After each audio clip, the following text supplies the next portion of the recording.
Hello there, this is Morgan again with another episode of the RiverCard facial something hair. Anyway, I'm sitting here with Jena Engen, world famous poker player, and I know a lot of you out there have seen her at the tables and been playing. Let's find out a little bit about her and get to know her a little more. Jena, Hello. where are you from? I am originally from Torrance, California, but I live now in Marietta. Marietta? hmm Okay, and then what do you do for a living, or what have you done? Tell us a little bit about yourself. I used to work in law enforcement. I worked for an Orange County Police Department for 5 years before finding out that I had a particular medical condition that now has me sidelined. Over good-looking-itis-ness. Oh, yeah, sorry. that's it. Yeah, sorry. Go ahead. It's actually a connective tissue disorder, so it makes you really stretchy. Oh, okay. Wow. Yeah. Okay. Yeah, we've talked about that before. And when did you get first introduced to cards of any kind? Oh, cards of any time. I can remember playing blackjack with my dad at like the age of 3. That was like our thing. Excusez-moi, s'il vous plaît. Oh. Daddy is Vinny. Daddy is Vinny Engen. Isn't it amazing I came out this normal? That guy over there.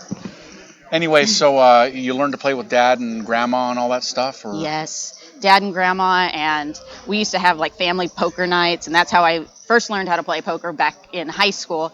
I didn't really start playing much until I was about 25, 26, because I was a big, giant scaredy cat, which made a lot of sense considering my career choice. Wasn't afraid at work, but as soon as I sat down at a card table, I got all nervous and... Oh, really? That's interesting to know. Yeah. So when or how did it morph? Because I've seen Jena for a while, and she wins a lot. Her nickname is Jena, don't let the bow in the hair fool ya, Engen. When did it morph into a more serious, or when did you know you were getting good at this? Because you've cashed a lot of tournaments. I've seen them. How did it transition? Kind of more out of necessity than anything, because I was sitting there watching my dad play for countless hours, and as soon as I started to pick up the lingo and how the game progressed, I decided, well, there's no reason for me just to sit there and be bored. I might as well play. I can be one of the guys. Yeah. So got in there and started playing, and all of a sudden I didn't suck at it. Yeah. Which was cool. So you've won, what were some of your biggest cashes? I was going to ask her how she's been doing lately, but actually, what are some of your biggest wins that you've...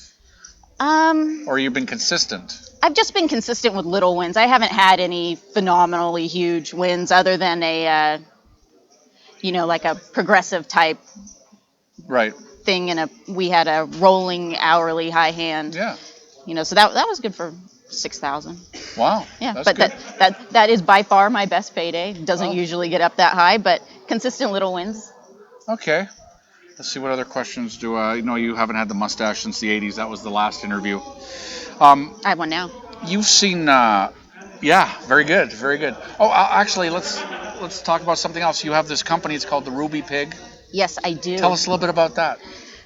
I just started doing this business because my younger brother, Steven, who I adore, absolutely loves bow ties. He's a nerd, just like I am, and we couldn't find bow ties that were unique enough or cool enough. His entire life, all he wanted was things that were custom. They didn't have to be grand or fancy, they just needed to be unique.